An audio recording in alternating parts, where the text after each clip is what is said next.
नमस्कारम। अब हम पढ़ते हैं activity 15.4 10th class biology chapter our environment. Find out from the library, internet और newspaper reports which chemicals are responsible for the depletion of the ozone layer. यानी कि आप library में से, पुस्तकालय में से या इंटरनेट से या फिर न्यूज़पेपर में से आप वो न्यूज़ पढ़िए या वो रिपोर्ट्स पढ़िए जिसमें ये बताया गया है कि ओजोन डिप्लीशन के लिए कौन कौन से केमिकल जिम्मेवार हैं, कौन कौन से केमिकल रिस्पॉन्सिबल हैं। तो हम कौन कौन से केमिकल रिस्पॉन्सिबल होते हैं ओजोन डिप्लीशन के लिए। सबसे पहले तो ओजोन डिप्लीशन। ओजोन डिप्लीशन का मतलब कि ओजोन लेयर पे जो नुकसान पहुंचता है, ओजोन लेयर को जो डैमेज करते हैं, उसको कहते हैं ओजोन डिप्लीशन। कि ओजोन डिप्लीशन के लिए कौन कौन से केमिकल जिम्मेवार हैं। इसके लिए सबसे जो मेनली जो सबसे ज्यादा रिस्पॉन्सिबल है वो है CFCs। CFCs की फुल फॉर्म होती है क्लोरो फ्लोरो कार्बन्स। ठीक है, क्लोरोफ्लोरोकार्बन्स ये ज्यादा रिस्पॉन्सिबल हैं। इसके अलावा अच्छा, ये जो क्लोरोफ्लोरोकार्बन्स होते हैं कहाँ यूज किए जाते थे? ये रेफ्रिजरेटर में, AC वगैरह में, फ्रिज वगैरह में, कूलिंग सिस्टम में ये यूज किए जाते थे। और इसके अलावा और कौन कौन से केमिकल रिस्पॉन्सिबल हैं? इसके अलावा एक केमिकल्स होते हैं HFCs। इसकी फुल फॉर्म होती है हाइड्रोफ्लोरोकार्बन्स। हाइड्रोफ्लोरोकार्बन्स ये केमिकल भी ओजोन को डैमेज करते हैं। इसके अलावा होते हैं हेलोन्स। ये केमिकल और भी बहुत सारे होते हैं केमिकल, मतलब कई सारे केमिकल और भी हैं वैसे, बट मेनली जो ये हैं क्लोरोफ्लोरोकार्बन, हाइड्रोफ्लोरोकार्बन और हेलोन्स, ये सब केमिकल ओजोन को नुकसान पहुंचाते हैं। ये सब कैटेगरीज है। हेलोन्स कैटेगरी में कई सारे अलग केमिकल आते हैं, HFCs कैटेगरी में अलग केमिकल, क्लोरोफ्लोरो कैटेगरी में भी कई सारे मेंबर आते हैं। तो ये जो केमिकल हैं ये ओजोन के लिए बहुत ज्यादा, ओजोन डिप्लीशन के लिए ये जिम्मेवार होते हैं। तो इस एक्टिविटी में आगे बढ़ने से पहले मैं थोड़ा सा हम पीछे चलते हैं कि ये ओजोन डिप्लीशन क्या है और कैसे कैसे हुआ है। तो क्या हुआ था, 1980 के दशक की बात है, 1980s की बात है। साइंटिस्टों ने ये महसूस किया, ये स्टडी किया कि अंटार्कटिक रीजन पर, सबसे पहले अंटार्कटिक रीजन होता है, कि अंटार्कटिक रीजन पर ओजोन लेयर में होल मिला उनको। तो अंटार्कटिक रीजन कौन सा होता है? जैसे जो अपनी अर्थ है ऐसे गोल होती है, इसका एक नॉर्थ पोल होता है, इसका एक साउथ पोल होता है। ठीक है, यहाँ पर बर्फ वगैरह है, पूरी ठंड है, यहाँ लोग नहीं रहते, तो यहाँ बर्फ बर्फ होती है। तो इस रीजन को बोलते हैं आर्कटिक रीजन, और इस पोल को बोलते हैं अंटार्कटिक पोल या अंटार्कटिक रीजन। तो सबसे पहले यहाँ अंटार्कटिक रीजन पे साइंटिस्टों ने ओजोन होल को देखा था। फिर उन्होंने स्टडी किया कि ओजोन होल को कौन डैमेज कर रहा है। तो कौन डैमेज कर रहा था कि उस टाइम पर जो रेफ्रिजरेटर वगैरह थे, जो फ्रिज वगैरह थे, उनमें CFC क्लोरोफ्लोरोकार्बन जो गैस है ये बहुत ज्यादा यूज की जाती थी। जैसे फ्रिज है, AC है, उनमें कूलिंग करने के लिए गैस डलती है, आजकल भी गैस डलती है। अभी हम देखेंगे कौन सी वाली गैस हम आजकल यूज करते हैं। पहले CFC यूज करते थे, आज से करीब देखो 1980 के आसपास की बातें हैं, तो यानी कि लगभग 40 साल पहले की बात है, तब ऐसा हुआ था। अब जब कोई फ्रिज खराब हो जाता है, कोई AC खराब हो जाता है, या उसका पाइप पीछे से लीक कर जाता है, तो एक क्लोरोफ्लोरोकार्बन गैस बाहर निकल जाती थी। और गैसेस क्या होती हैं? हल्की होती हैं, और ये उड़ती उड़ती कहाँ चली जाती थी? ऊपर ओजोन लेयर के पास चली जाती थी, और वहां जाकर ये ओजोन को डैमेज करती थी। अब बात आती है कि ओजोन होती कहाँ है। ओजोन कहाँ होती है? मान लो आप अर्थ पर खड़े हो, ठीक है, मान लो ये क्या है, अर्थ सरफेस है, आप धरती पर यहां खड़े हो, ठीक है, मान लो यहां अर्थ पर आप खड़े हो। तो सबसे पहले कौन सी लेयर आती है? सबसे पहले लेयर आती है ट्रोपोस्फियर। ट्रोपोस्फियर के बाद, ये पहली लेयर है, इसके बाद एक और लेयर आती है, उस लेयर का नाम होता है स्ट्रेटोस्फियर, दूसरी लेयर। उसके बाद तीसरी लेयर आती है मीजोस्फियर। तीसरी लेयर के बाद आती है चौथी लेयर थर्मोस्फियर, और थर्मोस्फियर के बाद आती है एक्सोस्फियर। तो ये देखो, ये कुल मतलब ये अपना सारे एटमॉस्फेयर की मेन 5 लेयर्स हैं। पहली लेयर ट्रोपोस्फियर, जिसमें हम रहते हैं, हमारे हवाई जहाज वगैरह उड़ते हैं, ये सब जो क्लाउड्स वगैरह बादल वगैरह होते हैं ट्रोपोस्फियर में। उसके बाद आती है स्ट्रेटोस्फियर, उसके बाद आती है मीजोस्फियर, उसके बाद आती है थर्मोस्फियर, उसके बाद आती है एक्सोस्फियर। हमने क्या किया, एटमॉस्फेयर की लेयर्स बना दी। जो धरती पे जो एटमॉस्फेयर है उसको हमने 5 मेन लेयर्स में डिवाइड कर दिया। तो जो दूसरी लेयर होती है स्ट्रेटोस्फियर, इसी के अंदर कौन होती है, ओजोन लेयर होती है। इसी के अंदर यहां पर ओजोन लेयर है। ओजोन क्या है, गैस होती है। जैसे ऑक्सीजन होती है, ऑक्सीजन का फॉर्मूला तो O2 होता है, लेकिन ओजोन का फॉर्मूला O3 होता है। तो यहां पर कहां होती है, धरती से लगभग ये 15 से 30 किलोमीटर, 15 किलोमीटर से 30 किलोमीटर ये ऊपर होती है। ठीक है, कितना, 15 से 30 किलोमीटर ऊपर ये ओजोन लेयर पाई जाती है। यहां पर पूरी गैस है, पूरा ऐसे ओजोन पूरी गैस है। ये क्या करती है, जब सन से जो रेज आती हैं, ठीक है, जो सन से रेज आती है उनमें एक रेज होती है यूवी, अल्ट्रावायलेट रेडिएशन। ये क्या होती है, बहुत ज्यादा इसमें एनर्जी होती है और ये डैमेज कर सकती है। अगर ये धरती पर आ जाए तो क्या कर सकती है, ये स्किन कैंसर कर सकती है, आईज को डैमेज कर सकती है, प्लांट्स को भी डैमेज कर सकती है, सब एनिमल्स पर ये बैड इफेक्ट डालती है। लेकिन इस यूवी रेडिएशन से हमें प्रोटेक्शन देती है ओजोन लेयर। ओजोन लेयर क्या करती है, इस यूवी रेडिएशन को यही एब्जॉर्ब कर लेती है। इसलिए ज्यादातर यूवी रेडिएशन ओजोन लेयर में ही यूज हो जाती है, एब्जॉर्ब हो जाती है। इसलिए बहुत कम यूवी रेडिएशन धरती पर आती है और उससे हम डैमेज नहीं हो पाते। तो ये हमारी प्रोटेक्शन करती है। ध्यान रखना, ऑक्सीजन तो सांस लेने में हेल्पफुल होती है, लेकिन ओजोन सांस नहीं ले सकते। ओजोन में अगर आप ओजोन गैस में सांस लोगे, ये पॉइजन होता है, आपकी डेथ हो सकती है। लेकिन ये स्ट्रेटोस्फीयर में बहुत ऊंचाई पर है, 15 से 30 किलोमीटर ऊपर, वहां हम सांस तो लेते नहीं, बट वहां हमारे लिए बेनिफिशियल है। ये क्या करती है, हमें एक कवर प्रोवाइड करती है, एक बेनिफिशियल ब्लैंकेट की तरह काम करती है। तो ये ओजोन लेयर होती है। अब इस ओजोन लेयर पे क्या होता है कि जैसे ओजोन लेयर यूवी रेडिएशन को कैसे एब्जॉर्ब करती है। जैसे ओजोन O3 है, O3 मॉलिक्यूल के ऊपर यूवी रेडिएशन डलती है। यूवी रेडिएशन इस ओजोन के मॉलिक्यूल को ब्रेक कर देती है और क्या बनाती है, oxygen plus oxygen gas O2 plus एक ऑक्सीजन का एटम। ये हाईली रिएक्टिव होता है, इसको बोलते हैं नेसेंट ऑक्सीजन भी कह सकते हैं इसको। नेसेंट ऑक्सीजन मतलब ताजा ऑक्सीजन का मॉलिक्यूल। ये क्या है, हाईली रिएक्टिव होता है। ये क्या करता है, अब ऑक्सीजन का मॉलिक्यूल वापस से फिर किसी ऑक्सीजन गैस के मॉलिक्यूल से रिएक्ट करके वापस फिर O3 बना देता है। तो ओजोन तो खराब नहीं होती, लेकिन इस चक्कर में क्या है, यूवी रेडिएशन यूज होगी यहां पर और वो यहीं पर एब्जॉर्ब होगी।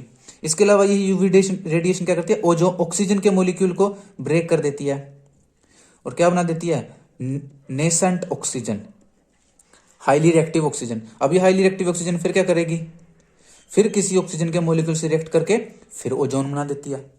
तो ओजोन क्या है, यूवी रेडिएशन के कारण टूटती रहती है और फिर अपने आप बनती रहती है, टूटती रहती है, बनती रहती है। लेकिन इस प्रोसेस में क्या होता है, यूवी रेडिएशन यूज हो जाती है, ये वहीं अवशोषित हो जाती है। इसकी वजह से धरती पर नहीं आ पाती और हमारी प्रोटेक्शन हो जाती है। लेकिन अब इस ओजोन को क्लोरोफ्लोरोकार्बन डैमेज कैसे करता है। जैसे क्लोरोफ्लोरोकार्बन में क्या होता है, जैसे एक है CFCl3, क्लोरोफ्लोरोकार्बन है ना। देखो, क्लोरीन के 3 एटम, एक फ्लोरीन का एटम, एक कार्बन का एटम, क्लोरोफ्लोरोकार्बन। ये क्या करती है, ये भी ऐसे उड़ती उड़ती हवा में चली गई और वहां पर ओजोन लेयर के पास पहुंच गई, और वहां पर जब ऊपर से यूवी रेडिएशन आती है तो क्लोरोफ्लोरोकार्बन का मॉलिक्यूल टूट जाता है और क्या बना देता है, ये ऐसे CFCl2 प्लस क्लोरीन का एटम ऐसे एक अलग टूट जाता है। ये भी क्या है, नेसेंट क्लोरीन। ये भी क्या है, रिएक्टिव है, या इसको भी बोल सकते हो आप, ये भी हाईली रिएक्टिव है। हाईली रिएक्टिव है तो अब ये क्लोरीन क्या करेगी,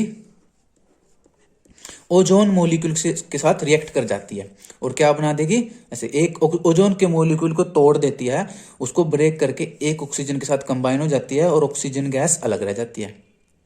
अब ये भी क्या है, क्लोरीन और ऑक्सीजन, क्लोरीन मोनोऑक्साइड, ये भी क्या है, ये भी अभी भी रिएक्टिव होता है। ये अब क्या करेगा, क्लोरीन और ऑक्सीजन, क्लोरीन मोनोऑक्साइड, ये वापस फिर किसी दूसरे ओजोन मॉलिक्यूल के साथ रिएक्ट करेगा, उसको फिर तोड़ देगा और क्या करेगा, खुद तो अलग हो जाएगा क्लोरीन, प्लस में 3 ऑक्सीजन ही है, एक चौथी है, तो 2 ऑक्सीजन के मॉलिक्यूल बना देगा। तो क्या हुआ, ओजोन को तोड़ दिया क्लोरीन ने और वापस से फिर अपने आप वापस फिर पैदा होगी। अब ये क्लोरीन फिर क्या करेगी, फिर आगे जा करके फिर किसी ओजोन के मॉलिक्यूल के साथ रिएक्ट करेगी, उसको फिर तोड़ देगी। इस तरह ये क्लोरीन कभी खत्म नहीं होती और कई सालों तक ओजोन के मॉलिक्यूल को ब्रेक करती रहती है, उससे रिएक्ट करती रहती है। अब इसका नुकसान क्या है कि ओजोन के मॉलिक्यूल को यूवी रेडिएशन ने ब्रेक करना था, लेकिन यही काम किसने कर दिया, क्लोरीन ने कर दिया। अब क्या है, यूवी रेडिएशन यहाँ एब्जॉर्ब ही नहीं हो पाई। अब एब्जॉर्ब नहीं हो पाई तो यूवी रेडिएशन को यहाँ कोई रोक नहीं पाया। अब रोक नहीं पाया तो यूवी रेडिएशन डायरेक्ट अर्थ पे पहुंच जाती है और वहां एनिमल्स को स्किन कैंसर, आई कैंसर, डैमेज, एलर्जीज, प्लांट को डैमेज, ये सब नुकसान यूवी रेडिएशन धरती पर करती है। अच्छा, एक पॉइंट मैं आपको और बताऊं कि जो ओजोन लेयर होती है ना, इसको मापते किस में है, इसको डोप्सन यूनिट में मापते हैं, डोप्सन यूनिट। ठीक है, जैसे मास है उसको किलोग्राम में मापते हैं, जैसे लेंथ है उसको मीटर में मापते हैं, जैसे टाइम है उसको सेकंड में मापते हैं, उसी तरह ओजोन को या ओजोन लेयर को डोप्सन यूनिट में मापते हैं, DU। जैसे 100 डोप्सन यूनिट, 100 डोप्सन या 200 डोप्सन या 500 डोप्सन, ऐसे मापते हैं। Find out if the regulations put in place to control the emission of these chemicals have succeeded in reducing the damage to the ozone layer। यानी कि कहता है कि आप ये देखो कि ओजोन को बचाने के लिए जो जो रेगुलेशन, जो जो नियम वगैरह बनाए गए थे, क्या उनसे ओजोन के लेयर को जो डैमेज हो रहा था वो डैमेज को हम रोक पाए हैं, क्या उसमें हम सक्सेसफुल हो पाए हैं। तो 1980 में तो जब ये पता चला था, 1980s के दशक में जब ये पता चला था, तो क्या हुआ था, 1987 में UNEP यानी कि यूनाइटेड नेशंस इन्वायरमेंट प्रोग्राम,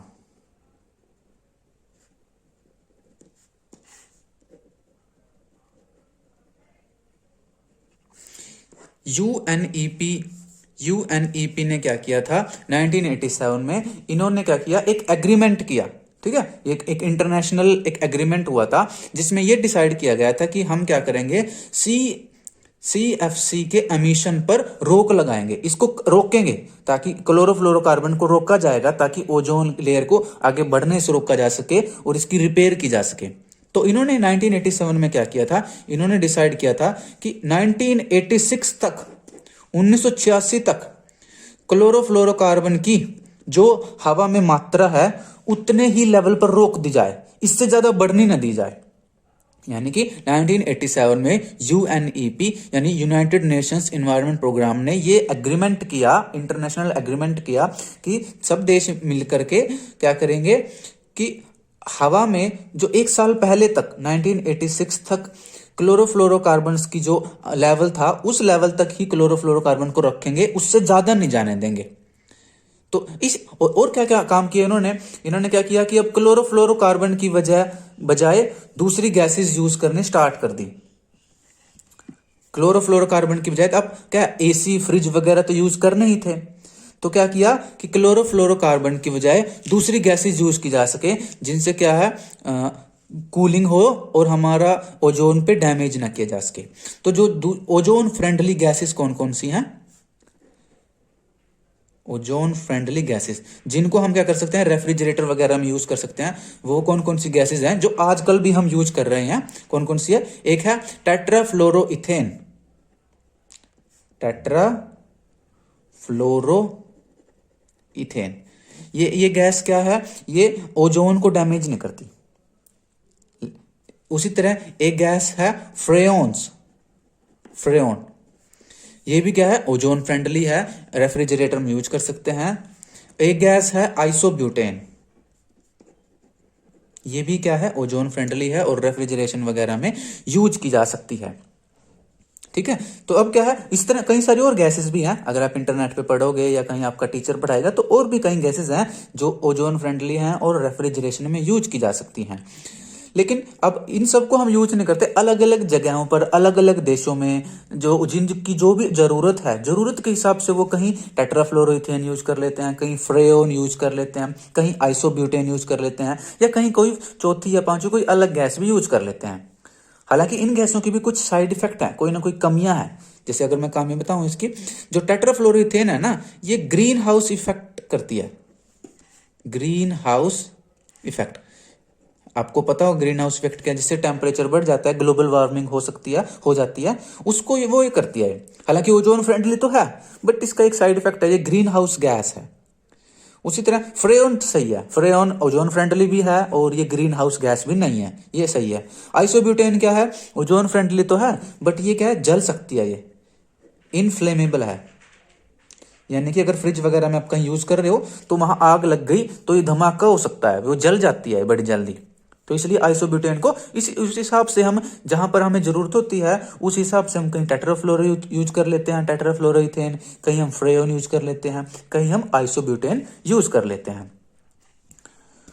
उसके बाद क्या है, has the size of the hole in the ozone layer changed in recent years, कि क्या जो ओजोन का होल था पहले उसका साइज अब बदला है, कम हुआ है, क्या ज्यादा हुआ है ना। यानी कि पहले भी पूछ रहा था कि ओजोन लेयर में जो हमने बचाने के लिए जो रेगुलेशन लगाई उसका कितना बेनिफिट हुआ, तो इसका बहुत बेनिफिट हुआ है।